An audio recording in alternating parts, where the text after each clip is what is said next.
अगर आप भी चाहते इस तरह का डीजे बनाना तो संपर्क करें 7827800171 फोटो देखते हो गईलू पसंद रानी, फोटो देखते हो गईलू पसंद रानी, जुम करके चुम ले इजबाने रानी, जुम करके चुम ले इजबाने रानी, हम मोबाइल पकड़े दर्शने रानी, हम मोबाइल पकड़े दर्शने रानी, जुम करके चुम ले इजबाने रानी।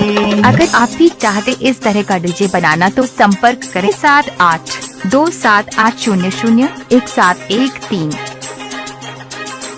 डीजे सूरज बाबू सरिया चौराहा,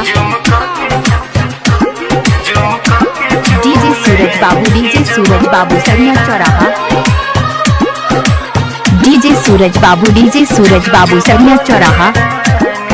अगर आप भी चाहते इस तरह का डीजे बनाना तो संपर्क करें 7827800171 छछने लतन मन लागे नहीं कहीं, दिलवा के दुखावा हम के खरा से कहीं, डीजे बुलबुल बाबू हाइट लतन मन लागे नहीं कहीं, दिलवा के दुखावा हम के करा से कहीं, तोहरे ख्याल में हम डूबल रहीला, अंदर के मन से वही जा भूलल रहीला,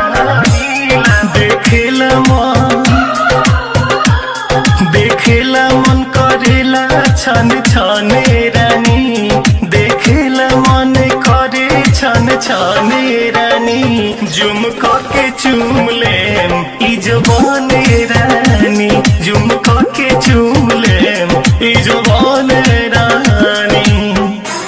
आप लोग का बीच में हार्दिक करता है और हार्दिक करता रहेगा। डीजे सूरज बाबू सरिया चौराहा। अगर आप भी चाहते इस तरह का डीजे बनाना तो संपर्क करें 7827800171 डीजे सूरज बाबू सरिया चौराहा।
इजबाने रानी, हम मोबाइल पकड़े दर्शने रानी, हम मोबाइल पकड़े दर्शने रानी, जुम करके चुम ले इजबाने रानी। डीजे सूरज बाबू सरिया चौराहा।